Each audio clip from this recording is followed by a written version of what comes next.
Before continuing, allow us to introduce ourselves as your today's moderator. Hello, my name is Ralph Bauer. I'm serving with the CIMIC Center of Excellence in the capacity of our training and education branch.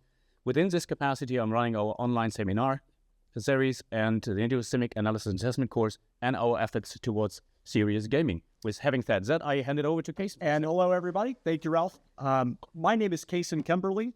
I'm the Civil Affairs CIMIC Interoperability Officer with United States Army, Europe, and Africa, USARAF. I've served forward here at the CCOE in The Hague. For those of you who I haven't met, greetings. It's a pleasure to be with you today, and I'm looking forward to being your moderator today and guiding you through the webinar together here with my friend Ralph. Ralph? Pretty cool, and thanks for naming me Fred. Hey, let's take a quick look at our today's agenda. We are pleased to have with us a panel of distinguished speakers who will share their perspectives on how developments and the use of UAVs in everyday life and in conflict are reshaping the operating environment, also for civil-military cooperation. We will soon kick off with Mr. Richard Lenanne, representing the Arms and Conduct of Hostilities Unit, Legal Division of the International Committee of the Red Cross, to give us a general introduction into the topic, to frame the current operating environment from a humanitarian perspective, and to reflect on the potential consequences imposed by the use of UAVs for international humanitarian law. After the first break, we will be listening to Mr. Arthur Dallau, founder and CEO of DronePort Rotterdam, who will present a private sector perspective on the potential of drones not missing out the aspects of dual-use items, a term often heard at these times where the civil and military operating environment intertwine. And finally, we're going to meet Mr. Wright, Global Resilience and Security Fellow, United States Naval War College, who will address the rapid evolution of UAV systems in conflicts and its potential implications for CIMIC practitioners. Curry's contribution makes our today's set of presentations complete and leads us to one more break of 5 minutes before we hit the most exciting part of our today's online seminar, where we're going to meet our experts again, ready to respond to your questions and comments. At about 60:55, we are going to wrap up our today's seminar, and we take a look at the remaining agenda of the online seminars for 2026 before closing down our today's session at about 1700. With that, Cason? Hey, Ralph, thank you very much for the quick overview. Pleasure. I want to take a minute to set the scope for today's session and tee up a few very preliminary things for us. Drones, sometimes we also call them unmanned aerial systems or UAVs or UAS. We have seen them rapidly evolve from niche tools to central elements of how modern warfare in crisis response. Their widespread use and integration with artificial intelligence are quickly reshaping how military, civilian, humanitarian, and private sectors interact. This transformation is going to raise key challenges for civil-military cooperation, particularly in coordination, information sharing, trust, and the protection of civilians. The capabilities of this technology are driving us to consider the potential for new capabilities in civil-military cooperation, as well as new roles, new reach, and new responsibilities for CIMIC practitioners. So what we are trying to do in this seminar is provide a focused examination of how these new technologies are rapidly transforming operations in conflict and in crisis environments, and whether they represent a game changer for civil-military cooperation as a whole. To do that, we have brought to the table perspectives on how these rapid technological breakthroughs are changing the civil environment from which NATO's efforts will draw their support. Overall, our goal for this seminar is to foster dialogue across sectors and build a shared understanding of how drone and AI-enabled technologies are reshaping civil-military cooperation and future CIMIC practice. And without any further ado, I want to turn to our first speaker. I want to welcome Mr. Richard Lenanne. Richard is a disarmament advisor in the legal division of the International Committee of the Red Cross, the ICRC. He has long experience in multilateral disarmament and arms control, in government, in the United Nations, and in civil society. Richard worked in the United Nations Office for Disarmament Affairs from 2001 to 2013, and he was the head of the Biological Weapons Convention Implementation Support Unit from its creation in 2007. From 2014 to 2016, he He headed the innovative nuclear disarmament NGO Wildfire, and he was the executive director of the Geneva Disarmament Platform from 2016 to 2020. He's also served as a diplomat in the Australian Department of Foreign Affairs and Trade from 1992 to 2001, with postings to Egypt and Syria. Richard, thank you very much for your time and for lending us your expertise. Allow me to hand over to you. The floor is yours. Thank you very much, Jason, and thank you, Ralph, and thank you for the kind introduction and for the invitation to speak here. It's a great pleasure. I mean, you read my kind of CV there, and it makes me feel very old. But now I'm at the ICRC, and before I go further, perhaps we just go back to the first slide. That's partway through. Partway right to the beginning. Partway. Partway. Partway. Partway. Partway. Partway. Pathway, pathway, pathway. Are we there? No, well, while we're waiting. No, that's about the third or fourth slide. This is the slide that we got, Richard. Is that okay with you? Hold on, just 1 second. Pathway, pathway, pathway. Pathway, pathway, pathway, pathway. Do you see the slide? I see the slide, but it's not the beginning of the text. Maybe we can have the outline.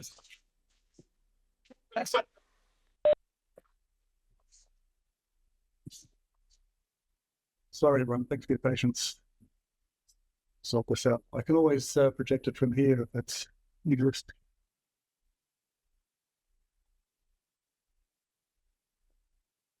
Pathway. Sure. Would you like us to turn that one over to you real quick to show a couple of slides that maybe, so you can show us what you're thinking? But yeah, that would help just to take things up. Pathway, pathway.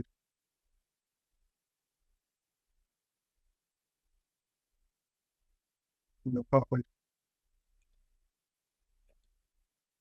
Pathway. Pathway. Pathway, pathway, pathway. Pathway, pathway.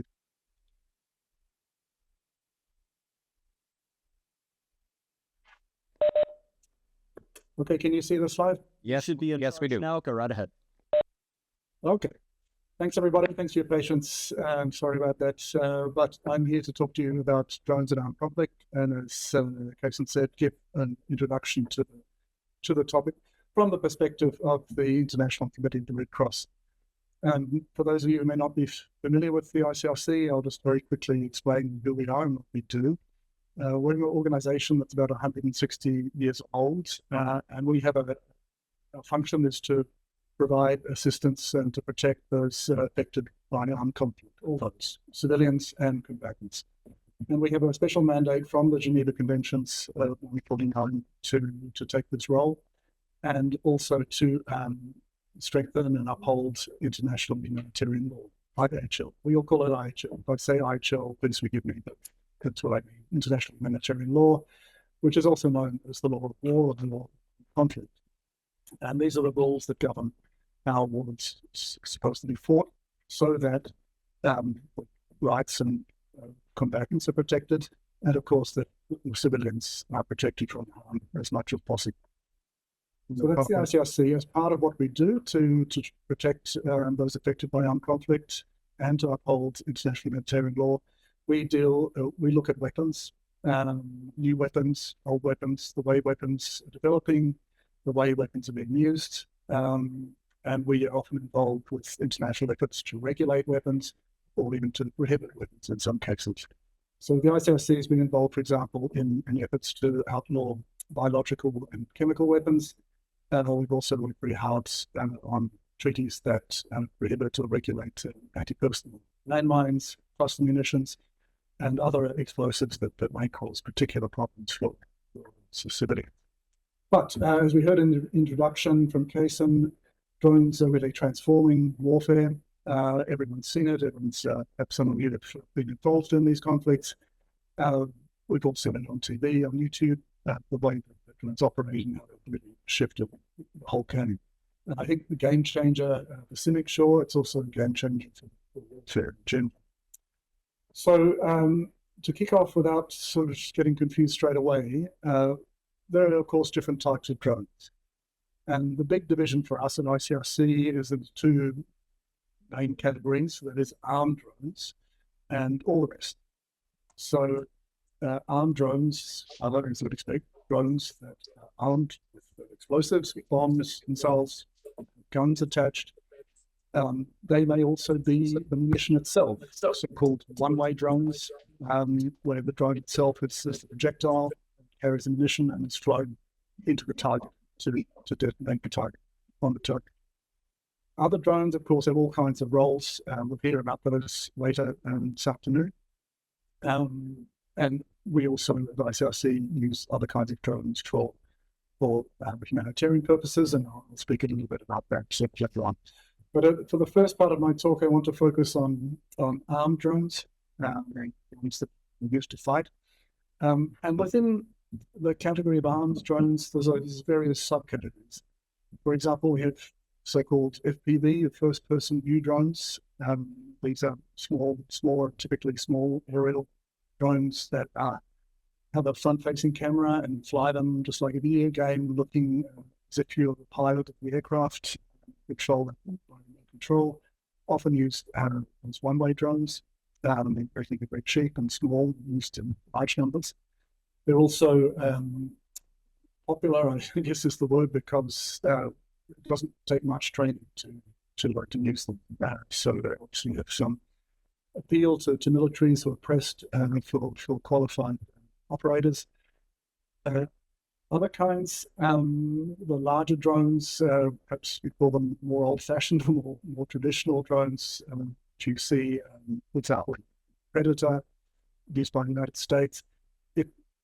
They look more like traditional aircraft. They fly around, typically have longer range, but also generally used or controlled by human operators. Where it gets more interesting is when the drones are autonomous. And that's where they intersect with what we call autonomous weapon systems, or WARS. And the confusion can come up because some drones are or can be autonomous. That is, they're not controlled directly by a human operator. But obviously, as I've tried to show in the diagram here, not all armed drones are autonomous. Not all autonomous weapon systems are drones. There are other kinds of autonomous weapons. And so there's often some confusion about whether a drone is operating autonomously or not.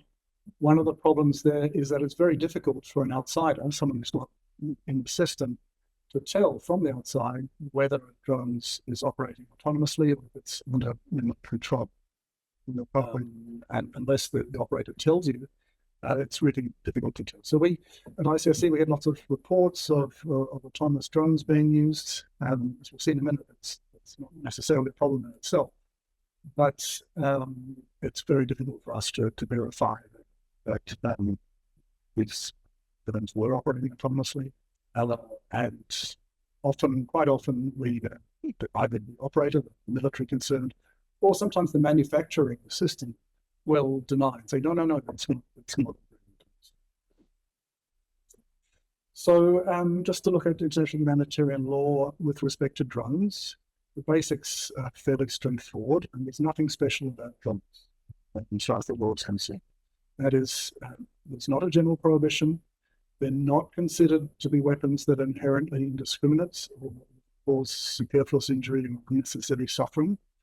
Those weapons that fit that category are outlawed completely under the Geneva Conventions, IHL.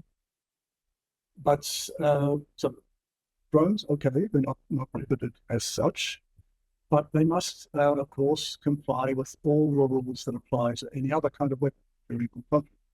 Probably the main ones there you may have heard of, principles of distinction, mass distinction between combatants and civilians, proportionality, where you have to, if there is civilian harm, it must be proportional to the military advantage expected to be gained by the attack. Richard, And may I precaution. interject for a moment? May I Yeah, interject for of course. a moment? I think your slides are not sharing. We had a few comments. Ah, okay. That's not a good day for slides. It's all right. I'm just about onto the one that you started with. Yeah, and when you get there, we will take it back over to smooth over the technical issue here. Right. And so, in short, because international humanitarian law applies to drones, that means that drones may only be used to target combatants and military objectives, and the operators must take all feasible precautions to avoid or at least minimize civilian harm. Okay, Jason, if you can take it over now and go from that. Pathway. We've got you. Go right ahead.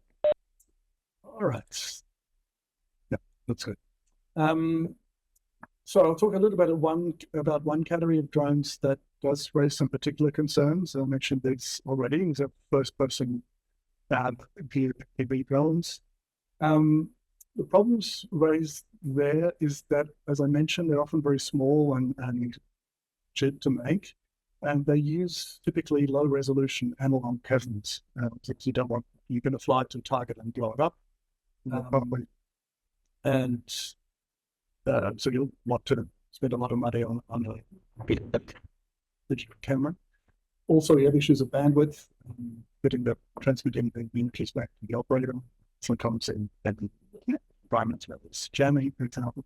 So low resolution cameras, it can make it difficult for operators to distinguish between legitimate target, military target, and one that's unlawful. And similarly, that poor image quality, it compromises assessing proportionality, and you may not be able to tell what happened to be at all, which lets assess the degree of civilian harm. And then finally, one-way drones. This is where the drone is the munition itself. If it's been flown to target, fails to find the target, or perhaps has a mechanical failure, or battery runs out, whatever. That then has to be landed somewhere. It may be flown deliberately to something that's not a lawful target. It may just be abandoned and left to crash on the ground. And they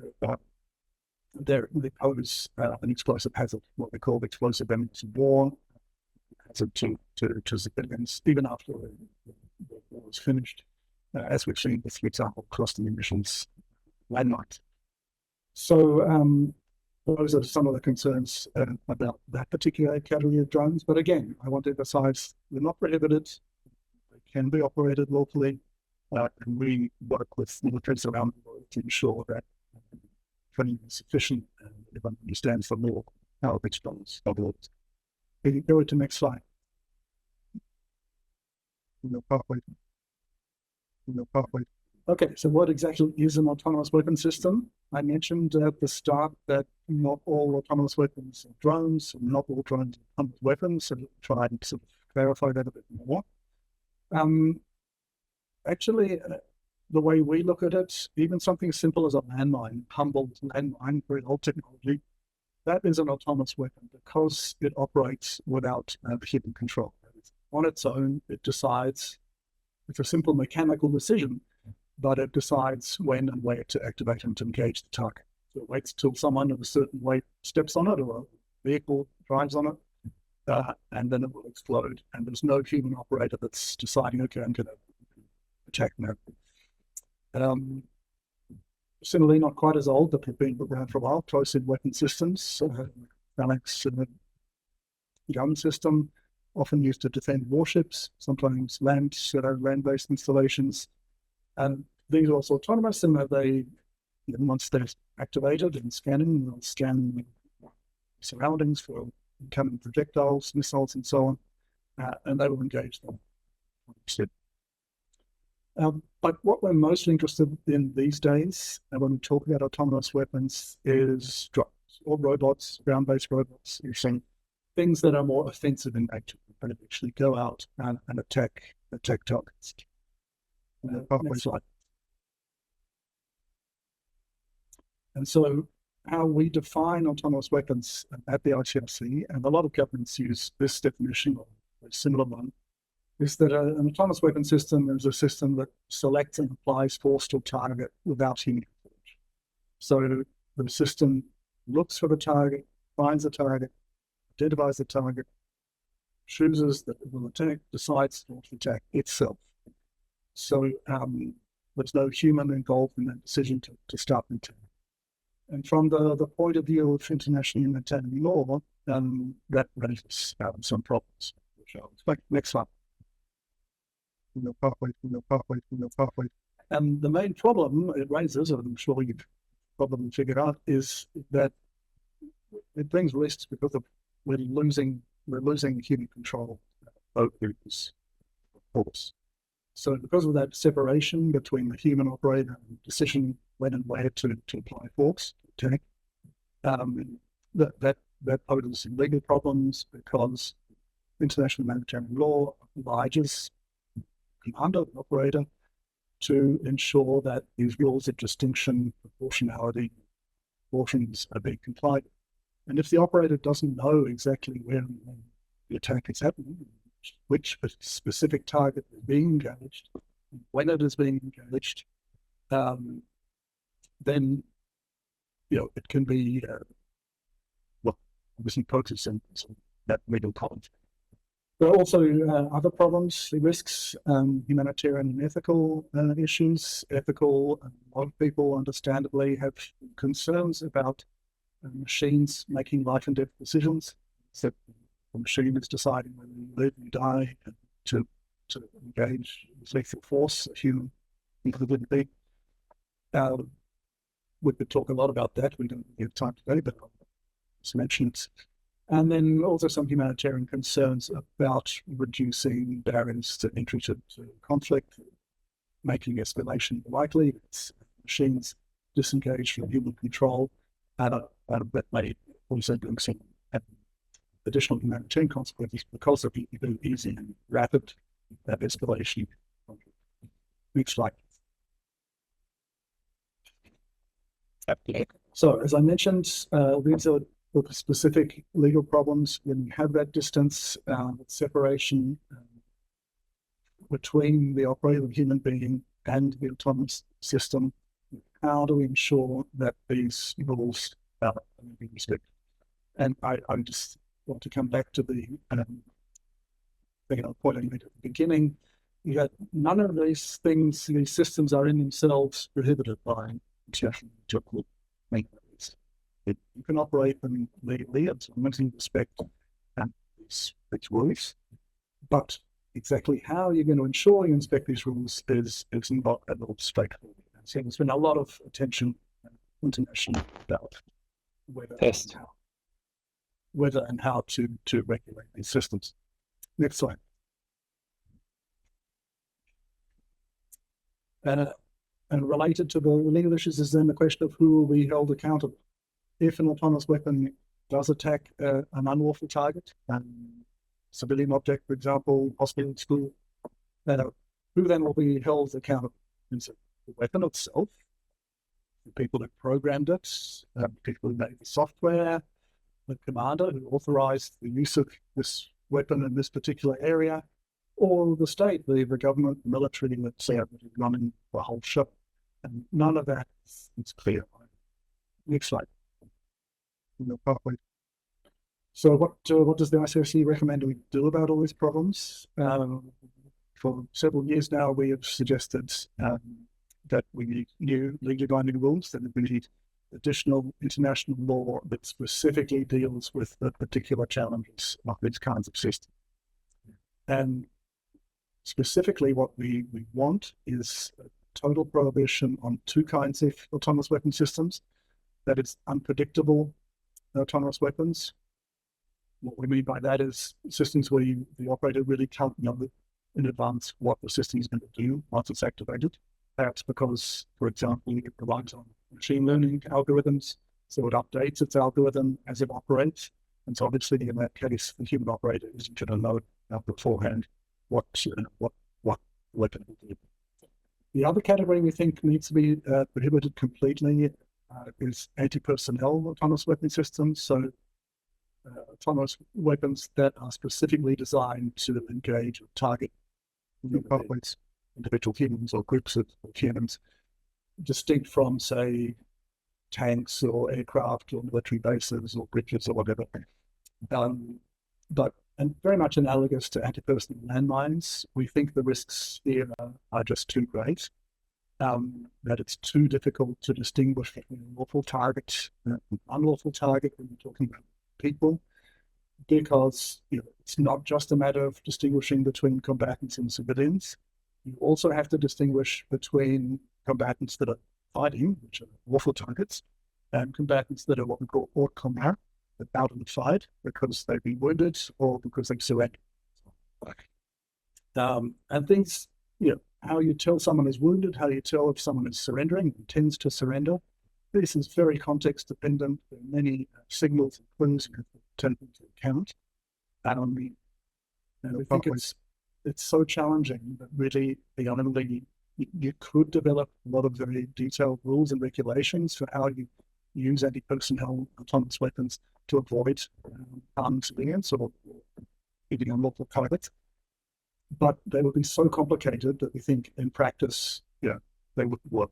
And so the best course, and by that at best, I mean best for civilians, best for combatants, and best for commanders who have to make decisions and authorize this kind, is to have a very clear prohibition. Okay, no anti-personnel autonomous weapons.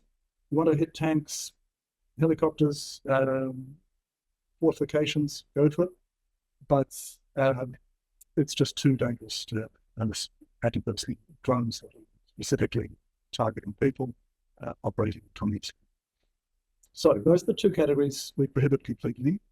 The rest, all the other kinds of armed drones, autonomous armed drones, probably need to be restricted and regulated through a combination of these measures I've got on the screen here. So limits on the types of target, limits on the duration, where and when it can be used and for how long, which particular situations it could be used in, and then also to have requirements for how they're supervised, can they be deactivated and neutralized if necessary.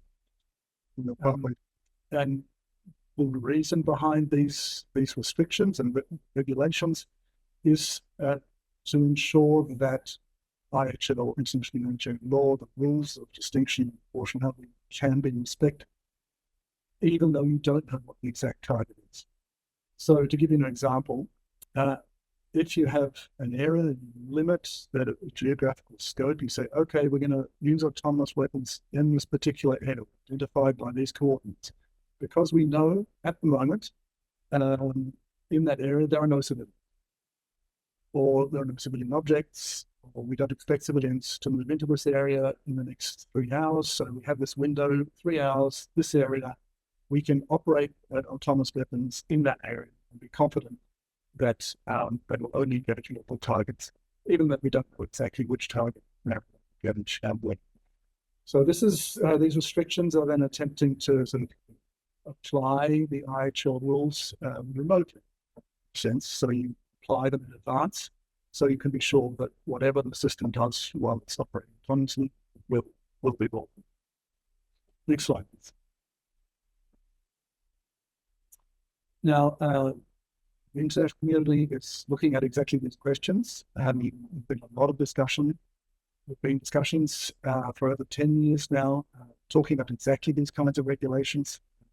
It's called a two-tier approach, that is, you prohibit some categories of autonomous weapons and you have restrictions on. Where the disagreements are is sort of what sort of systems should fall into which category. I've set up what we think that other governments different opinions and happens in negotiations now. Insist this group got the acronym there, but it's the Convention on Certain Conventional Weapons, which is an IHL treaty that governs the use of various conventional weapons. It has a group of governmental experts at GGE that is dealing with lethal autonomous weapon systems. And that's the mandate of the group there. It's looking at developing elements that could potentially go into an instrument, perhaps a treaty that will then govern those systems. And It's quite a big year because in November 2026, there'll be a review conference of this treaty, and that is the point at which they will have the opportunity to decide to go ahead and negotiate it. So ICRC, we're quite enthusiastic and hopeful about that. The number of different skates to find. At the same time, the General Assembly of the United Nations, first committee which deals with security and disarmament issues, is also engaged on the topic. With the Secretary General prepared a report in 2004. Link is there. It's worth a read because it's really a very good introduction to the current situation, issues surrounding autonomous weapons. I mean, there's a lot of submissions by states, individual states. Some are interested in others, but the summary that we're getting, Secretary General, is a very, very good, balanced introduction to these topics. If you are interested, I recommend read that. And there have been some informal consultations in the General Assembly, but for the moment, because we have this review conference coming up in CCW in November, it's kind of on the back burner. We expect most of the action to be in the CCW for its beats. Next slide. Okay, so that's the armed drones, the weapons, the issues, the legal problems, the attempts to regulate. I'm going to move now to using drones for humanitarian purposes, humanitarian action. There are a number of different applications that you can imagine. One of the big ones for us is weapons contamination. So I mentioned before, explosive remnants of war.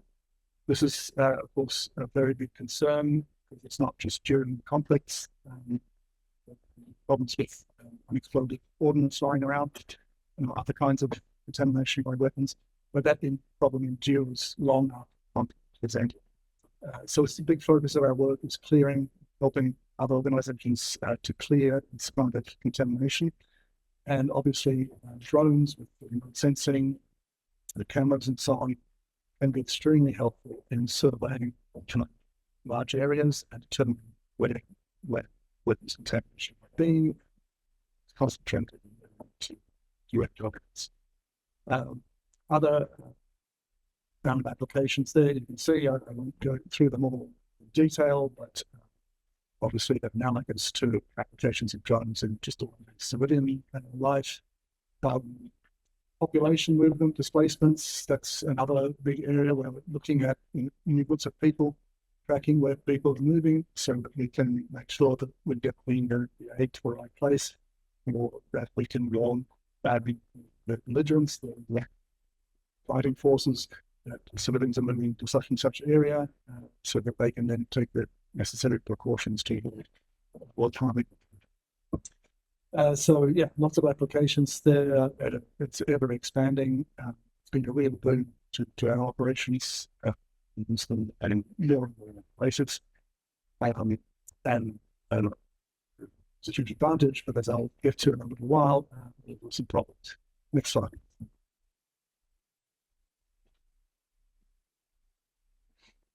Okay, another application, and this is kind of mixing it up a bit with military applications, is on battle damaging systems. So we can use drones or various kinds of uncrewed systems for civilian harm mitigation.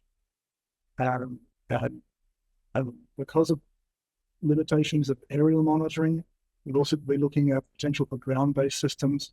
For those of you in the military, you've probably seen more and more use of robotics, ground-based robotic systems for things like retrieving casualties on the battlefield or bringing supplies to the front line. We're also looking at these kinds of systems for assessing civilian harm, looking at battle damage assessments, and ensuring safe access for getting aid and essential services where they're needed. Next slide. Okay, this is my final slide, and I'm going to bring together here the two sides: the military, civilian sides, the armed drones, unarmed drones.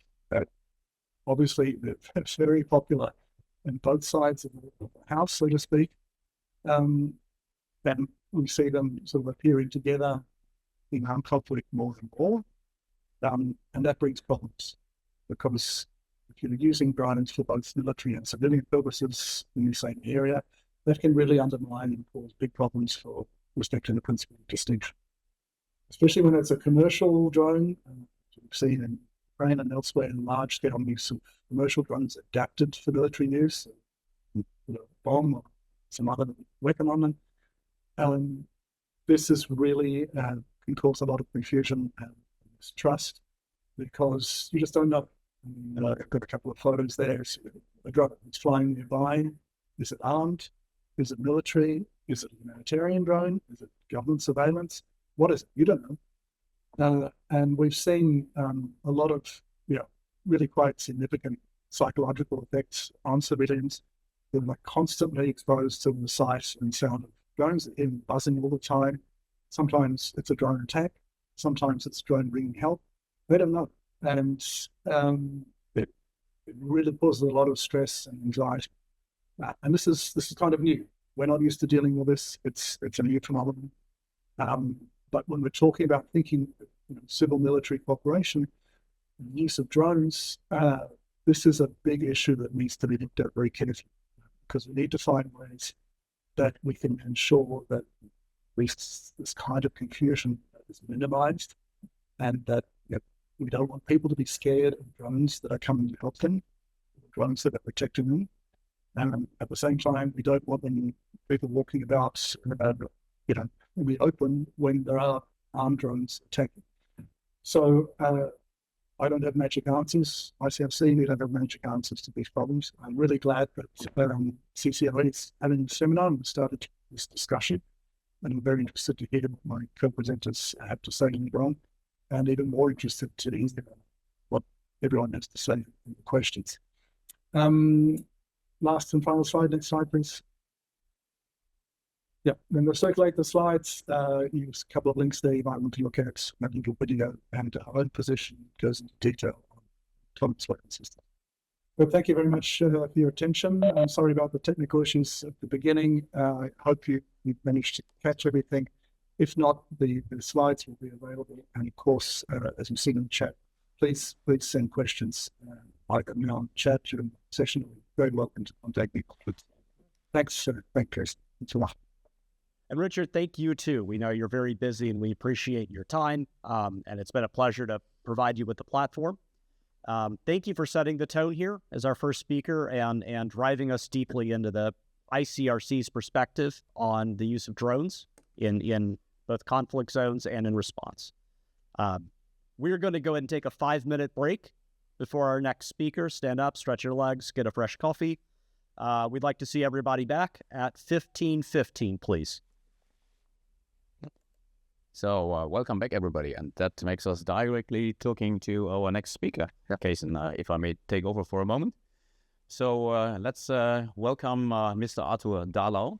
Arthur is the founder and managing director of the DronePort Rotterdam, where he works on the strategic development of autonomous and uncrewed systems in real-world operating environments. With over 25 years of experience in strategy, innovation, and concept development, he focuses on how emerging technologies can strengthen resilience, strategic and digital autonomy, and operational capability in environments where infrastructure, safety and security, and public value come together. Through DronePort Rotterdam, he brings together governments, companies, knowledge institutions, and operators to translate innovation into practice in domains such as ports, logistics, critical infrastructure, and dual-use applications. His work is grounded in system thinking and system leadership, connecting technology to governance, regulations, ecosystem development, and implementation in order to move from pilots to fragmented initiatives towards real-world capability, competitiveness, and lasting impact. With a background in senior public sector roles, including as a managing director focused on the Dutch and European digital agenda, Arthur combines strategic position within execution. His mission with DronePort Rotterdam is to help build the ecosystems, conditions, and partnerships needed to make autonomous and uncrewed systems relevant, operational, and meaningful for the resilience and further competitiveness of Europe. Arthur, it's a pleasure to have you with us. We are really looking forward to your presentation. The floor is yours. Thank you so much for having me. Welcome everybody this afternoon. Thank you for making time to join this webinar. I will give an introduction on DronePort, what we do, what we're about, and how we look towards the future, but especially looking at the civil-military cooperation that's currently there, but that needs to evolve towards the future. Next slide, please.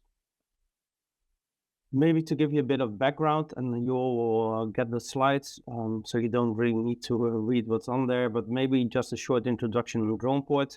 We're a company and an innovation ecosystem that supports the Port of Rotterdam when it comes to the usage of autonomous and uncrewed systems.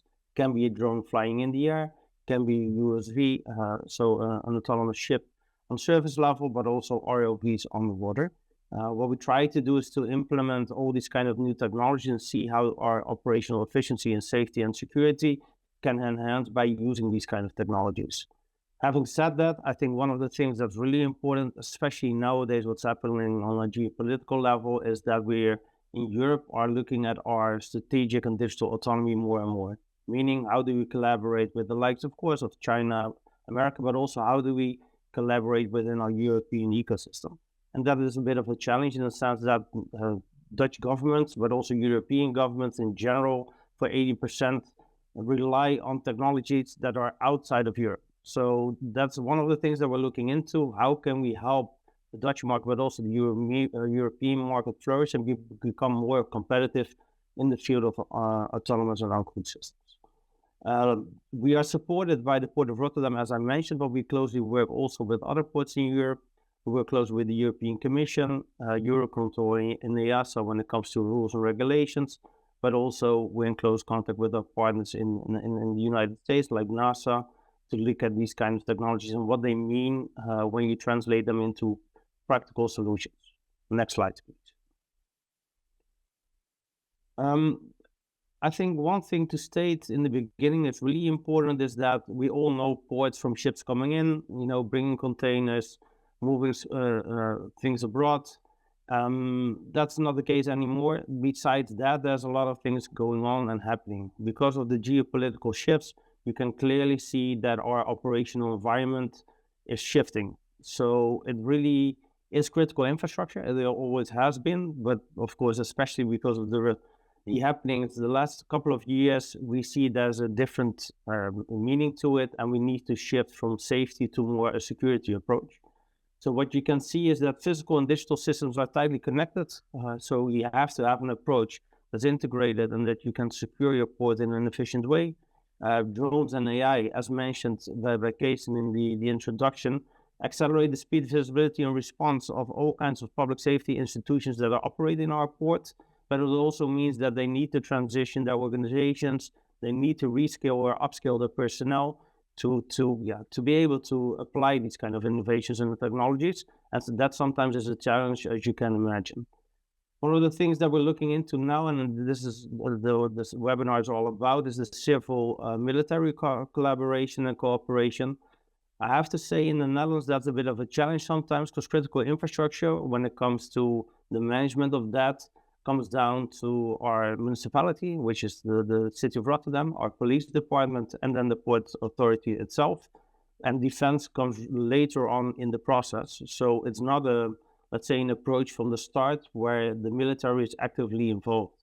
I will explain a bit more about that in the presentation later on. What you also see is that the port is not only merely a part of the chain, it's the start of a chain. When you look at the Port of Rotterdam, it's really the gateway to the rest of Europe and to other countries. So that means if there's an interruption within our port by a drone for whatever reason, so a terminal is closed down, that means it has an immediate impact on all the chains that are relying on that port. Can be a logistical chain, can be a food chain, can be an energy chain, whatever, but the impact is enormous. So that means that the challenge that we have is not only a technological change, but we also have to look into our management of those change and the cooperation models that we need to have in place in order to have a safe and secure port, but also a safe and secure gateway towards the rest of Europe. Next slide, please. From a DronePort perspective, we have two perspectives on what we're currently doing. One is the vertical integration perspective, where we try to create connect spatial layers that we currently see. So as you can imagine, ports in general focus on the surface level, but they don't necessarily look at what's happening subsea in the lower airspace, the airspace, or even space.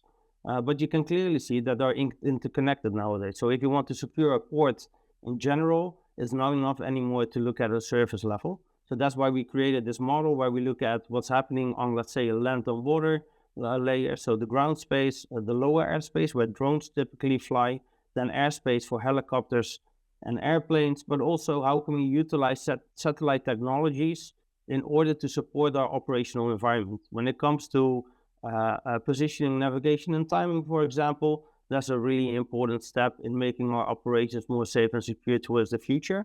So we're connecting all these layers with all our partners, and we're testing out how we can connect them, not only to create, let's say, a situational awareness of the integrated picture, but also to understand how we have to collaborate in ways that we can share information between the civil and the military officers that are involved.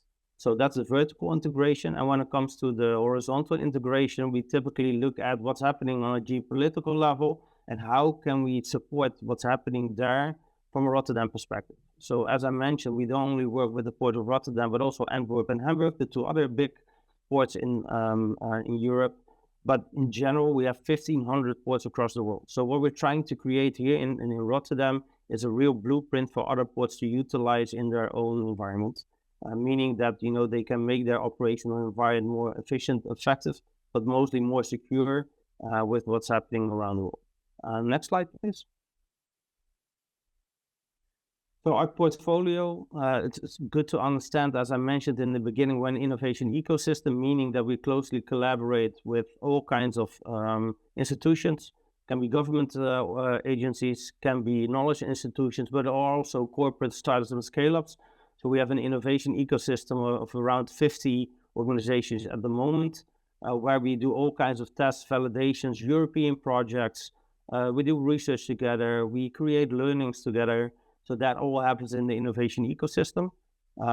We also try to blueprint this all, as I just mentioned. So that's where our Center of Excellence is placed in, also linked to the CCOE. What we try to do is, can we not only build up like a civil Center of Excellence in relating to autonomous and uncrewed systems, but can we also link it to all the insights that the Centers of Excellence of NATO have, but also with our Ukrainian counterparts, for example. So what they're currently doing in the Port of Odessa, or what's happening in the front line, where they use autonomous and uncrewed systems, how can we get those learnings, translate them into a civil application, and see how we can build up, let's say, this ecosystem capability in that sense.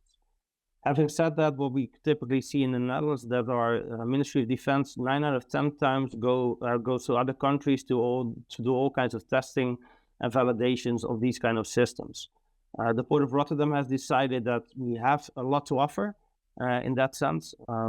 So can we set up like a test and experience center in the Port of Rotterdam? So on the one hand, we're doing that for, let's say, the smaller drones that we also saw in the presentation before myself. But on the other hand, we also want to test with big cargo drones, big USV ships, big ROV drones for underwater.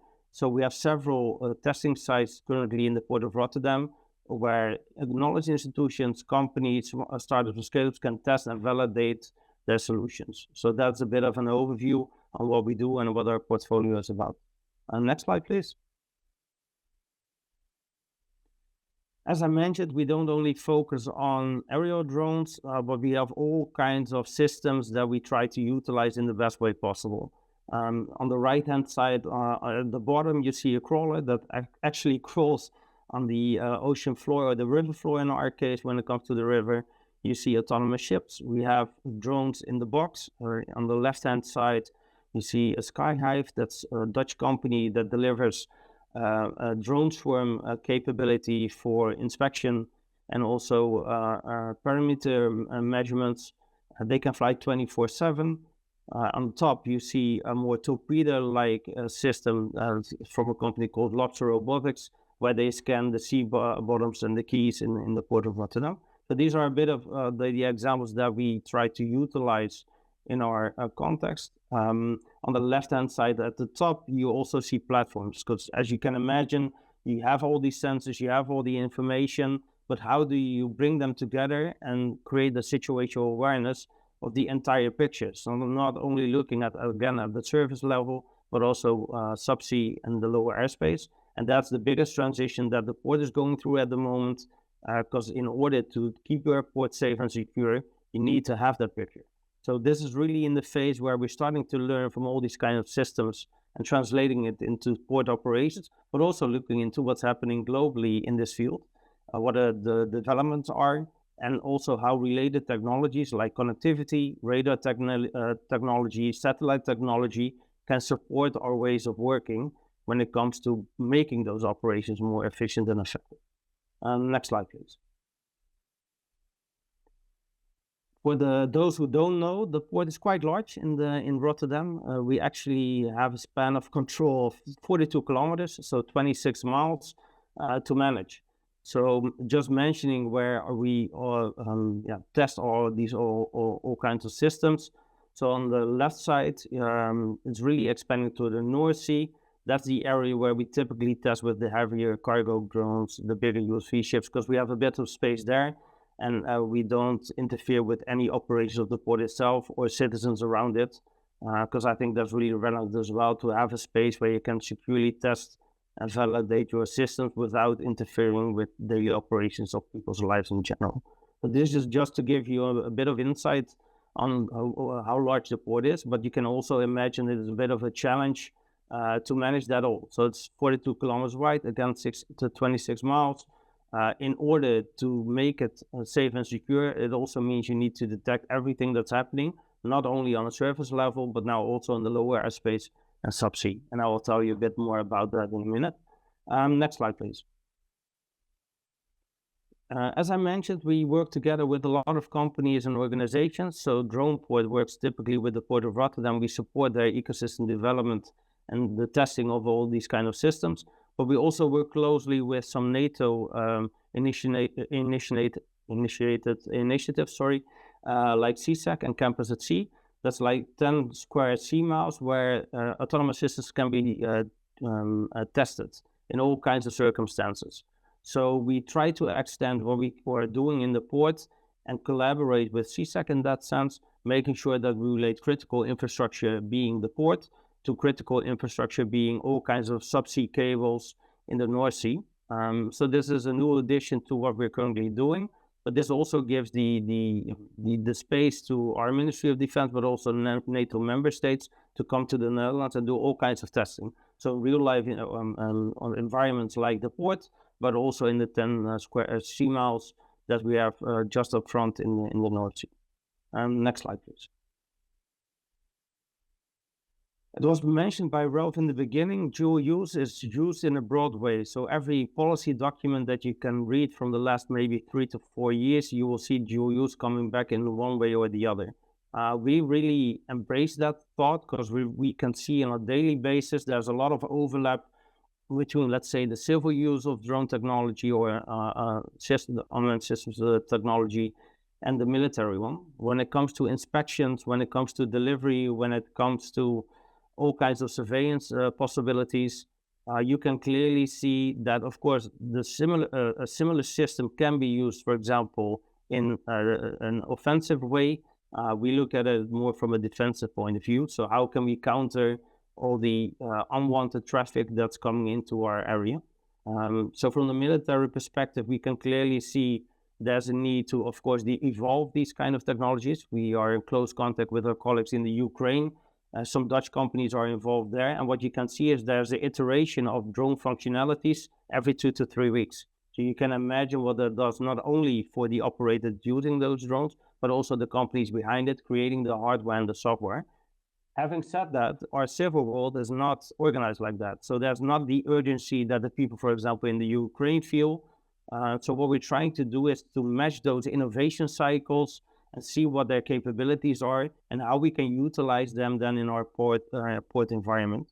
So having said that, that's where we focus on when it comes to dual use. How can we learn from what's happening in a military perspective, translate it to the civil world, but also on the other hand, what do we use these kind of technologies for in the civil world? And are there some learnings there for the military? So that's where we're trying to bring together not only the civil ecosystem that we maintain, but also working closely with the likes of NATO, our Ministry of Defense, the European Commission, to see how we can really translate this into a tangible approach that has the impact for everybody that's involved. Next slide, please. So we see a lot of chances that I just mentioned, but there are also some challenges. What you can clearly see, and I think that's recognizable for most of you in this call, is that there's fragmented governance and mandates. Not only governance and mandates, but also language. Sometimes when it comes to simple definitions of autonomous uncrewed systems, drones, whatsoever, everybody uses their own language and their own approach. That's a bit of a challenge. As you have seen, of course, in the previous presentations, when it comes to the legal, ethical, and civilian protection questions, there's still a lot to be answered. I mean, we won't answer them all today, unfortunately, but there are still a lot of unanswered questions that we need to address on a more political level.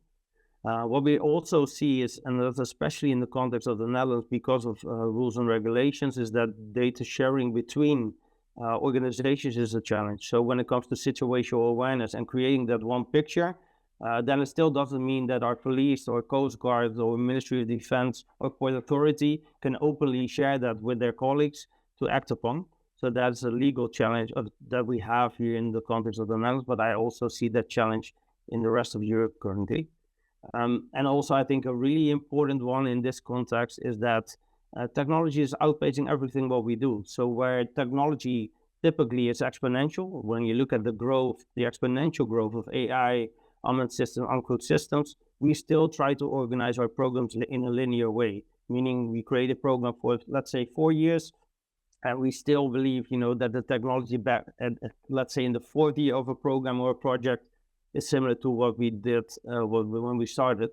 As I mentioned before, you can clearly see when it comes to the innovation iteration cycle, for example, our colleagues in the Ukraine, they take 2 to 3 weeks to iterate, and then they move on. So I think that's one of the biggest challenges that we have when it comes to the civil-military cooperation.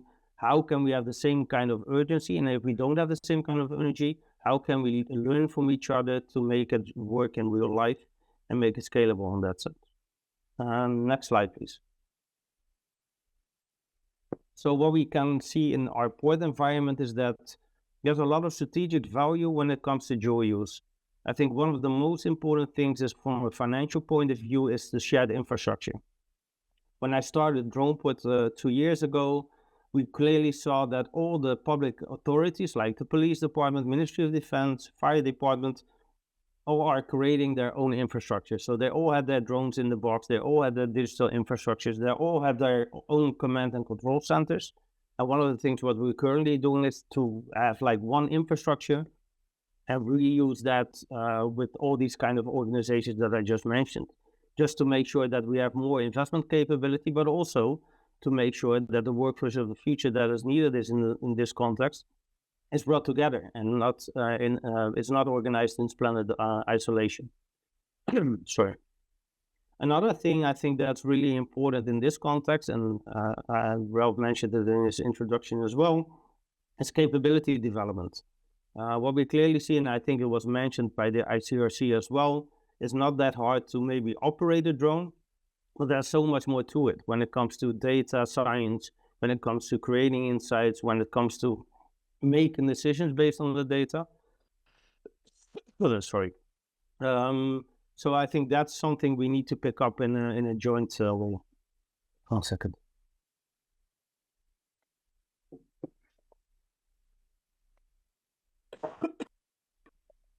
When it comes to regulatory acceleration, you can clearly see when you're in a war environment, of course, it's still a factor that you need to take into account, but it's a bit more flexible in that way. When it comes to civil application of drones or unmanned systems in general, I think it's a real problem. One of the things that we see in the Netherlands currently is that it is not possible yet to fly beyond visual line of sight, meaning that there has to be an operator, there has to be sight on whichever system we have in the Netherlands, which is autonomous or uncrewed. And that really limits our possibilities. So from more let's say, competitiveness point of view, you see that Dutch companies operate all over the globe. They can do whatever they want and they bring a lot of expertise, but sometimes they're not able to do and execute the same kind of tasks here in the Netherlands. So that's really a big challenge that we have currently now. Maybe ending this slide, I mentioned it in my introduction, when it comes to resilience and autonomy, you can clearly see that the European Commission wants to force us all in Europe to work together more on our own market and also utilizing European technology in a way that makes sense. So not creating, let's say, a different market than what the US are doing or China are doing, but making ourselves more competitive, but also making sure that we have more autonomy in that sense. So we can build our own unmanned systems, we can apply them, we have our own software, the data is stored in Europe.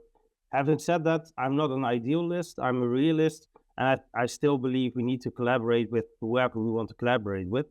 I think the best way forward is to have like a hybrid situation where you have, of course, the possibility and the choices as Europe to make your own decisions based on the market offering, but on the other hand, have close collaborations like with the likes of the US, of course, to work on these kind of things. Next slide, please. One of the projects that we are currently running, and that's more the practical approach that we have, is that we have a program called Port Guard, where we are building the foundations for a more resilient and autonomous port of the future. Not having said that, it's not only about the Port of Rotterdam again, it's more broader in the sense that we work closely together with other ports in Europe. Next slide, please. So Port Guard really focuses on 4 areas. So national security, public safety, digital resilience, and strategic and digital autonomy. And we clearly can see there's an interest from all kinds of stakeholders. So that's why we have managed to organize a multi-stakeholder governance with the Ministry of Defense involved, our Port Authority involved, Police Department, Fire Department, Coast Guard, and so on, but all public institutions that have a role to play in our port area. And there are 2 projects on their way. One is how do we create a detection system that covers all the spatial layers that I mentioned before, and the other one really focusing on a data space. So making sure that all data that we collect and gather can be interpreted, can be analyzed by all the partners that are involved. This might sound familiar in the sense that I think a lot of our companies and organizations are working this from a European perspective. But what we try to do is really to bring it into an operational environment. So not having like these theoretical projects focusing on these kind of topics, but really making sure that we do it in practice. So one of the examples, for example, from future port detection is that where we used to scan only the service level in a port environment, we're now setting up all kinds of systems, subsea on the surface level, but also in the lower airspace, to make sure that we get like a full picture of what's happening in the port and how we can manage that. And from a database perspective, we have several use cases from our customs department where we focus on fighting subversive crime by the use of uncrewed and autonomous systems, making sure that we can scan areas quickly, where we have like AI algorithms to detect what's happening there, but also to make a distinction between, what's happening and is it illegal or is it criminal, or are there people just, moving across a terminal, for example, making that happen. I saw that also in the introduction slide of case, and of course, there's always an opportunity for human intervention. So what we typically do is that the technology needs to support us in our daily operations, but we make sure that the technology not by itself makes its decisions, but it gives us advice, and based on that, we can make our final decisions and translate that into our operations. Next slide, please. As I mentioned, future port detection is about sensing what matters before it escalates. I think the most important part of this is that we make informed decisions. 9 out of 10 times nowadays still, we get a lot of data, we have a lot of insights, but based on the quality of the people that work there, the decisions are made, and we know what the effect is of those decisions. that can be quality-wise, it can be better in that sense. So what we're trying to do is not only gather data, analyze the data, make informed decisions, but we also train the models to create simulations, create live constructs of situations that might happen, and train the personnel that's involved in how to work with that and make better decisions on the long term. Another thing that I mentioned, and I think that's great also, what we saw in the presentation of the ICRC, we typically don't look at weaponized drone technologies or armed crew systems. We look at all kinds of systems that are in the air, underwater. What we clearly see is that what's happening on a surface level in a lower airspace, that's from a technology point of view, it's quite easy to manage. When it comes to subsea level, also detecting sorry guys, I don't know what's happening. The throat, I have a frog in my throat. That's a bit of a challenge. So the biggest challenge that we see currently when it comes to detection and sensing is subsea level. Maybe to give you an example, our Coast Guard did a pilot with an ROV to see if there was some traffic, sub-river in the port. And I think it was the second time that they brought out the ROV, and they checked around ships, and within, I think it was an hour, we found a torpedo that was fully filled with all kinds of substances that you didn't want to have on the market. So that shows that, of course, we're investing, we're trying to find out how we can manage a port area and also fight subversive crime. But we all know that when it comes to let's say the criminal side of things, that they invest heavily to get these, let's say, systems across the border, across the sea, to reach their market. So when it comes to sensing, I think we're on our way and we're doing a good job. But when it comes to the subsea sensing, that's one of the biggest challenges, and we need to work on that. So it would be great to hear from you guys later if you have some ideas on that. Next slide, please. I told you about the data space before. I think the most important part of that data space is that we're trying to introduce a digital boardroom. So not necessarily only focus on all the data coming in, bringing that to a command and control center, but also translating that into simulations that can be shown, and of course in the context of the military, of the highest level military officers that can make decisions, but in the context of the Port Authority or the Ministry of Defense in our case, you want to make sure that all the board members, directors and managers are aware of what's happening, what kind of information is out there, and that you can make way more and better informed decisions if you utilize these kind of technologies. So you could see it as like a digital twin for board members to make decisions on, and you can see it as a digital twin to support our daily operations in that sense, but not like a basic digital twin. We really try to have a lot of data fusion. So as you can imagine, you can see it on the screen as well. We have one visual picture of the area that we want to focus on, and we have maybe like 50 data sources that we try to connect to get that real-time insight on what's happening in the port for all kinds of people that work from different perspectives. Next slide, please. I think one of the most important parts of the civil-military collaboration and cooperation that we need is that when it comes to human capabilities, it's quite clear what we need to do. There's a lot of training development going on. Of course, we work, as I said, closely with the Ukraine. That's needed. But when you look at the workforce of the future, for example, in our port environment, they're not fully focused on digital yet. So as you can imagine, they're used to having containers, working on the cranes, working on the ships.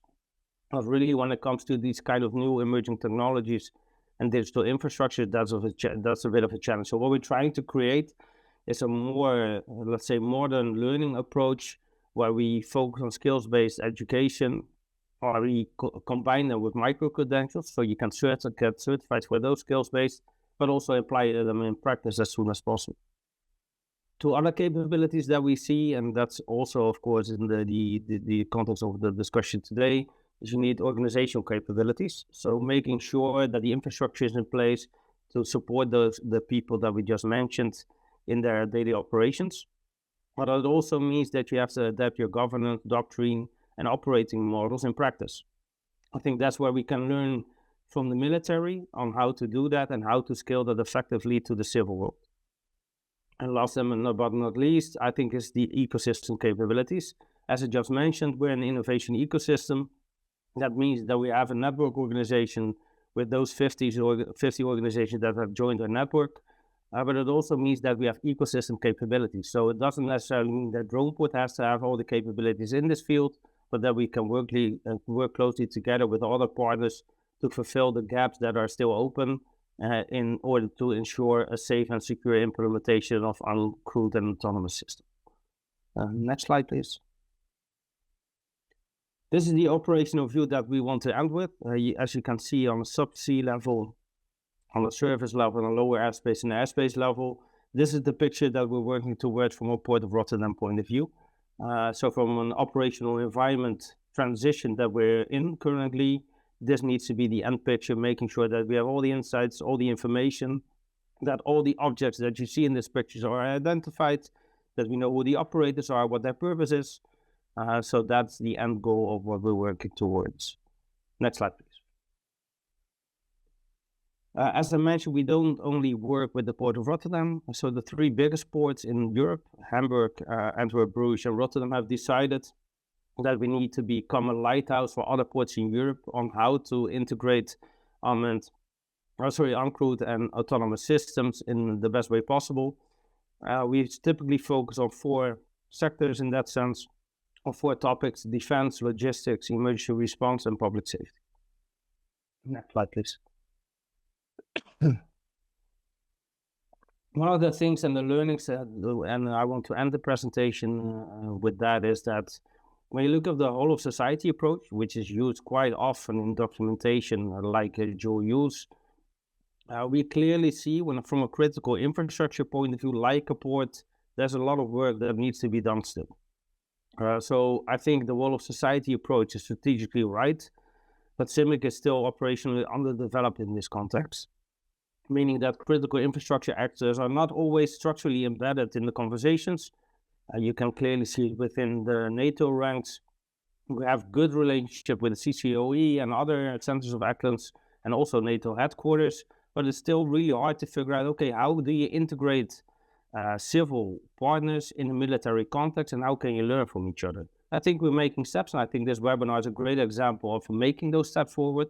But when it comes to really, making it operational, put it into practice, I think we need to make some steps towards that. I think pilots do not automatically scale or translate into operational capability, and that's what we clearly see in the Port of Rotterdam. We do some work with the Ministry of Defense. We have a great pilot, we have a great proof of value, but from there on, of course, you have your tender processes, you have your legal barriers, and so on and so on. When there's a lack of urgency, as I mentioned before, in the Ukraine there's a clear urgency. In the Netherlands, you can clearly still see that we have some challenges. Sorry, guys. And I think the most important part is that public, private, and military actors still work through fragmented systems. So when it comes to the approach, if it's capability development, the deployment of uncrewed and autonomous systems, when it comes to analyzing information, we all work most of the time in splendid isolation, not sharing it or not making sure that we can make that work. So from our context, if we really want to work on a strategic operational environment where both civil and military actors can operate and can learn from each other, we have to make sure that we start organizing an ecosystem capability that's focusing not only on keeping our country safe and secure for the long term, but also making sure that critical infrastructure is part of that. Having said that, it's the final slide of my presentation. I'm sorry, guys, for the frog in my throat. If you want to connect with us, here are the contact details. And I'm happy to, of course, answer your questions a bit later on after you have another great presentation. So thank you for your patience and listening to me. And again, sorry for the interruptions by conference. Okay, also have many thanks. Quite an encompassing presentation and a lot of moments which can inspire us thinking along with you. Also, thank you for being clear on talking about capability development, because I think you have a point here, like saying it's not just buying something fancy from a shop. You always need to understand what it actually means on top of having the infrastructure ready and the technicalities right. There's far more to it. It's training, it's us getting used to it, it's the operating environment which is being influenced. So there's so much more to be discussed in terms of capability development, and that is perfectly okay. And also sorry and thank you for poking a little bit on us while talking about the deficiencies you have identified when it comes to CIMIC, because there's quite some business ahead of us when you look at multi-domain operations, as you stated in your presentation as well, and to get ready for integrating all the new technologies arriving into that one. I think without losing further time, thank you again, Asa. We are looking forward to have you ready to respond to the questions when we hit the second part of our today's meeting. However, I think we hand over to Kason for a moment, introducing our next speaker. Absolutely. And with that, it is my pleasure to welcome to the floor Mr. Curry Wright. Curry Wright is a national security and defense innovation leader in the United States with more than 3 decades of experience operating at the intersection of emerging technology, military operations, and strategic competition. He is currently a Global Resilience and Security Fellow at the United States Naval War College. He also recently served as the Senior Defense Innovation Unit Representative to Ukraine, where he stood up and led the first U.S. cross-functional team of defense advisors embedded with key Ukrainian elements to focus on technology development. He spent over 18 months in Ukraine, advising senior Ukrainian leaders and partners on technology and innovation. Curry was recognized for his contribution to the development of the Ukrainian Unmanned Systems Forces by the Commander-in-Chief of Ukraine. He has degrees from Georgetown University, the National Intelligence University, and the United States Naval War College. He's also an Army veteran and a Reserve Civil Affairs Officer in the 353rd Civil Affairs Command. Curry, thank you for your time. If we have you, allow me to hand over to you, and the floor is yours. Awesome, thank you. Just want to say thanks to Major Kimberly, who's coincidentally in my reserve unit. Also, thanks to Colonel Barr and the CCOE leadership for having me here today. Just, a reminder, these are my viewpoints. They don't reflect the Department of War. I know we're in Chatham House rules, but I just want to make sure that everybody's tracking, what I'm going to say today. These are my viewpoints based on my own experience, and they don't reflect the Department of War. As Major Kimberly mentioned, I'm currently at the Naval War College. I spent some time in Ukraine. So I sort of teed up this presentation with 4 key thematic areas to discuss. The first is going to be, drones in the operational environment, how drones are affecting the OE. The next conversation will be on, drone capabilities beyond the military domain. We'll talk a little bit about the role of AI, my thoughts on that, and then my thoughts on where drones might either enable or assist in CIMIC cooperation or CIMIC operations. I already told Colonel Bauer and Major Kimberly in the stand-up here, I was in East Africa for the last 2 weeks. I'm calling you guys from a hotel room in Stuttgart. My bags did not make it to Stuttgart today. They'll probably make it by tonight or tomorrow.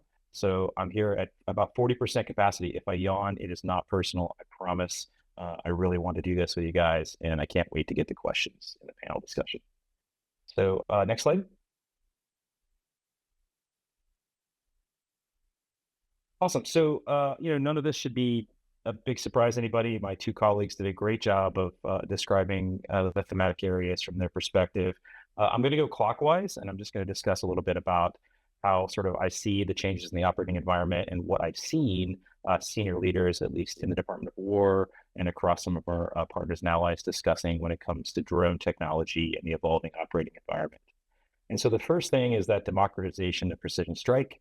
I think we can all agree that, beginning in the Karakhanabad War, we saw drones being used to democratize precision strike and shorten the kill chain. Our Ukrainian colleagues have certainly done lion's work in shortening the kill chain. They have used small drones to great effect, compressing that decision cycle, making sure that at the tactical, operational, strategic level, they can introduce strategic, operational, tactical, lethal effects in minutes instead of hours. That is something that used to only be the domain of very large powers. The second offset in the United States was focused on the use of technology and precision targeting. I think you can see now based on what we're seeing in the Russia-Ukraine war and other places in the world. Precision strike is no longer the domain of just very, very wealthy military powers. Going clockwise, I think we've seen both from the Russia-Ukraine conflict and also in as recent as Operation Epic Fury, we're seeing the end of sanctuary as we know it. From a U.S. perspective, we've operated from sanctuary for several decades now. Once we established air superiority, our logistics hubs, our headquarters, our airfields were relatively safe from any enemy action or any adversary effects. We're seeing a big change in that now with the introduction of drone technology. Again, just below that, going clockwise again, we've seen a lot from the Russia-Ukraine war and also in Epic Fury, the destruction of civilian infrastructure and military infrastructure, sometimes at great cost. The Russia-Ukraine war has shown us, Russian strikes on power grid infrastructure, on water treatment, dams, civilian housing and infrastructure. It's somewhat troubling and astounding, just how much of an impact drone technology can have. Now, it would be remiss if I didn't mention that our Ukrainian counterparts are doing the same to Russia. They've employed long-range one-way attack drones to devastating effect against the Russian oil infrastructure. That's taking an incredible economic toll on Russia as a country. But the point there is that now that drone technology is able to conduct long-range one-way attack operations, we're seeing infrastructure, civilian infrastructure, and military infrastructure targeted, and that could cost us. And then last but not least, I think if you've been watching the news, you're probably familiar with what we call the cost curve dilemma. And that is if the adversary is using a cheap drone, a $500 drone, a $500,000 drone, and we're shooting a $10 million or $15 million effector at it, that cost curve is not really effective for us as a nation. It's not really effective for us as allies. And so from a military perspective, these are sort of like four things that I thought I would point out that reflect the changes in the operating environment since we've seen an introduction of drones. Next slide. And so for our next thematic area, we talked a little bit about going beyond the military domain. So my next position after I finish at the Naval War College this summer, I'll be heading to US AFRICOM in Stuttgart. So I wanted to frame this up from a US AFRICOM perspective. This is not me speaking on behalf of the AFRICOM commander, but I am laying out sort of some of the lenses or some of the levers that he's asked me to think about before I come to the command. And then I just applied those to the conversation about how drone technology might assist beyond the military domain. And so again, we'll go clockwise from the top left. And the first lens, something that's on the mind of the AFRICOM commander and many of our partners and allies in the region, austere medical care. I think beyond the military domain, there is the opportunity.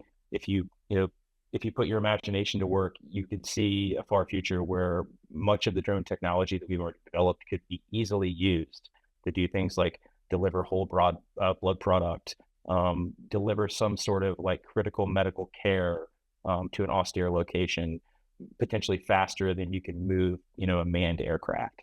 That logistics bypass for that last mile barrier for medical care is something that's very important, and I think drone technology can have a huge impact on that. Moving clockwise over to that just-in-time logistics discussion, if you think about like just-in-time logistics from a commercial perspective, companies like Amazon, Walmart, they found that product market fit, not in every locale, but they are using drones to deliver packages. It's a cost-effective way for them.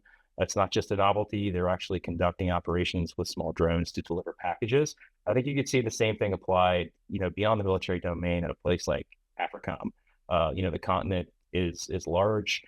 Many of the logistics issues that we have there are difficult to action. And so there's the opportunity there if you want to employ drone technology to create a distributed network of logistics hubs that you could use, drones to help with that last mile logistics. And then one that's really interesting to me on the bottom there, the connectivity and comms. And so not a tiny drone problem, but a larger drone problem. I think you've seen some investments from the United States recently in high altitude solar craft. There's a couple of different companies out there that are doing this right now. Really interesting that these drones, solar powered, they stay in the upper atmosphere, ride the winds in the upper atmosphere, and they can stay aloft for several months in some cases. And so we have the opportunity, if if we do this right, to extend communications and or telecom coverage into austere locations. It's probably not as cost effective as we want it to be right now, but again, thinking beyond the military domain and how we might use this technology, there is the chance that we can get the cost down low enough that it's cost effective to provide a 5G or a future G solution from an airborne platform that stays aloft for several months.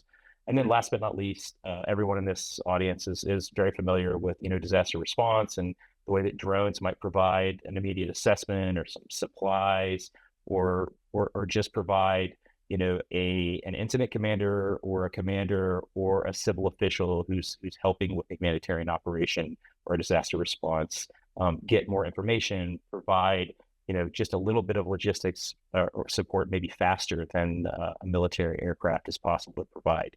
And so I just wrapped all these up again from a U.S. AFRICOM perspective. I sort of put my humanitarian operations hat on and thought through what the future of drone technology might look like beyond the military domain. I hope that you'll all spend some time thinking about that as well.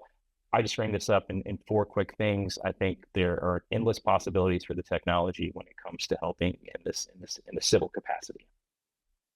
Next slide, please. And so we're on to our third, thematic area. This one's not necessarily beyond the military. It's more military than not. Artificial intelligence. I frame this up from my perspective and what I'm seeing in both industry and in the government. I think it's important to recognize that AI as a tool is really about decision dominance. We've seen AI used to shorten the kill chain. We've seen a system of systems that has AI either programmed in or enabling the technology so that we can compress the targeting cycle. I think those are all impressive uses of the technology. But I think we're also, as a nation, at least in the United States, we're a little too reliant on the buzzword of AI. There are a lot of leaders at every level that don't really understand what the limitations or capabilities are of AI.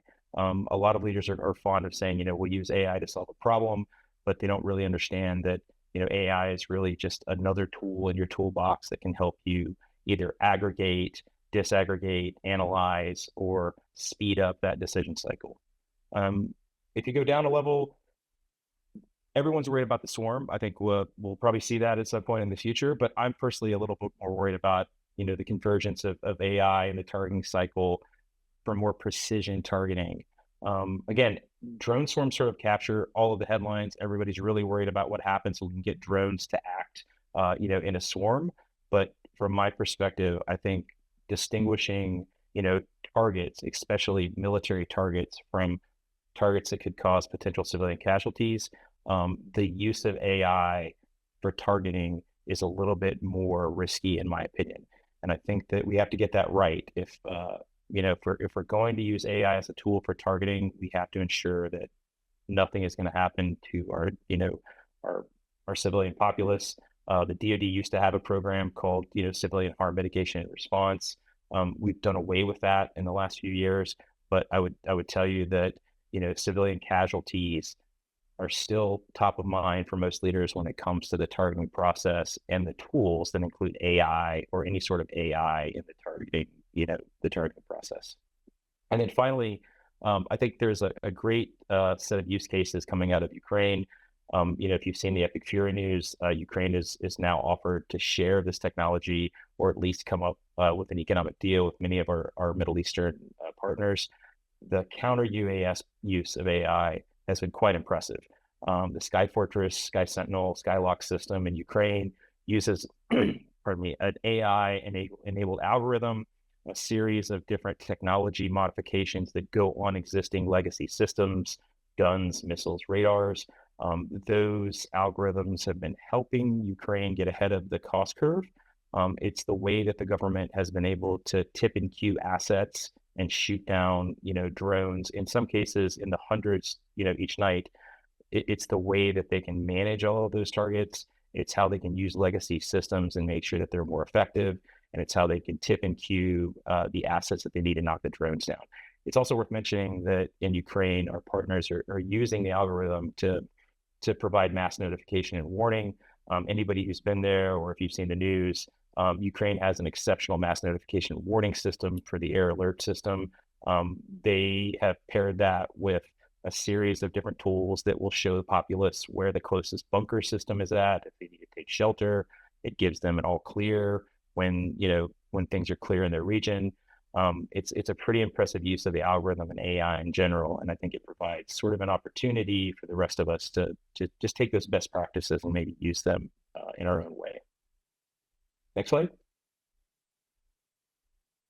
And then this is sort of our final slide. Again, not anything that will surprise anyone on the call, but thinking through sort of how you might use drone technology in a CivMil cooperation or a CIMIC operation. These are the three things that came to mind almost immediately. While I'm not advocating that drones ever replace us humans when it comes to conducting CivMil reconnaissance, I think that there's a good case to be made that we can use drone technology to augment or enable CivMil reconnaissance. I would point out that, Richard made a great point that there are cases of civilians who are either afraid or have been traumatized by, drone operations. And so that's a serious consideration if we use drone technology to conduct CivMil operations. But I think what's interesting is you have the opportunity, if it's a permissive environment, you can just fly drones as much as you want, and you can take care of the populace, or at least message the populace and let them know that those drones are not a threat to them. You sort of have the opportunity to conduct almost persistent, CivMil reconnaissance. You also have the opportunity to take a hard look at infrastructure, especially when you're talking about power grids or the effect on civilian infrastructure from like an adversary drone attack or adversary military operations. And then I think you can definitely benefit from the use of drone technology when you start talking about the flow of displaced persons, or you get into the reporting of mass migration. I think in many cases, drone technology would definitely augment those operations and allow the commander or civil authority in charge of that response operation to just take in as much information as possible and make a better decision. As an Army Reserve Civil Affairs officer, I would be remiss if I didn't mention cultural property protection. I think when you talk about Blue Shield operations in general, we understand the validity of the no strike list. We understand the Hague Convention.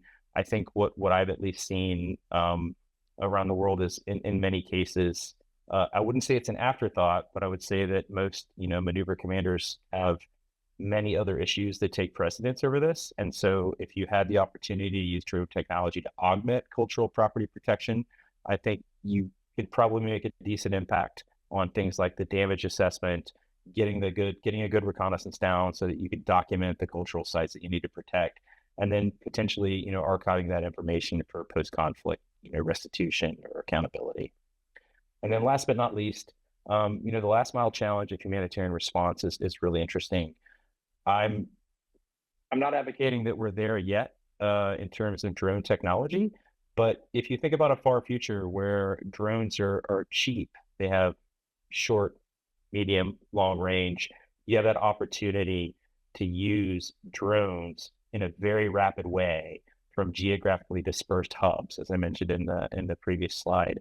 I think that there is a great opportunity for cooperation between the civil sector and the military in terms of using that technology to get humanitarian aid out, get that last mile logistics done in a meaningful way that brings both parties together, gets vulnerable populations what they need, and completes the desired mission. Again, not advocating that drones replace everything that we already do, but in all three of these cases, I think that drones have the potential to augment and enable operations that we're already very good at.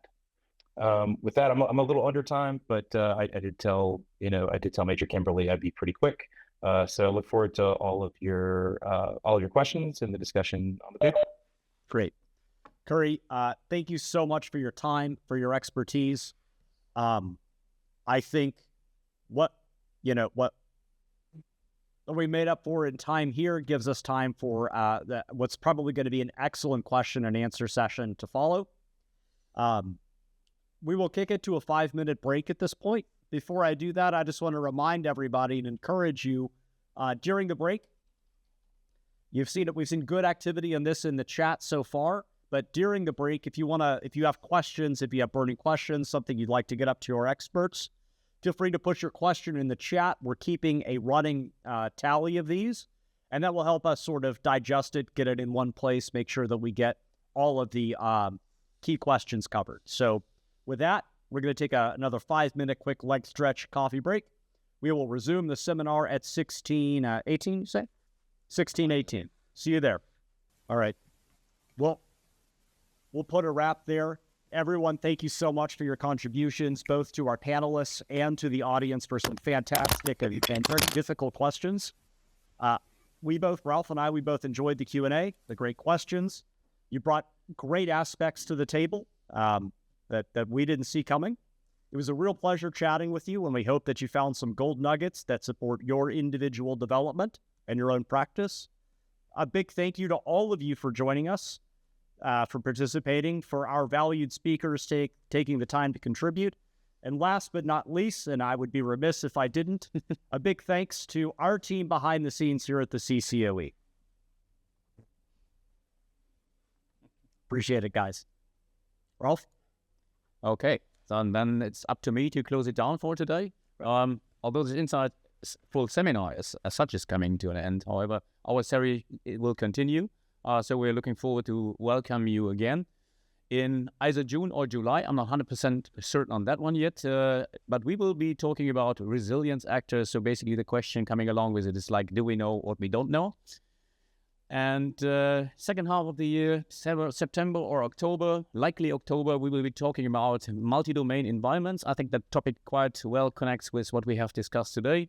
And we will take a more domain-specific view on civil-military cooperation to learn more how CIMIC interacts in a multi-domain environment. So stay curious, stay engaged, stay with us on that journey. And with having said that, hey, thanks very much, Kason. It's been a pleasure. See you next time in July.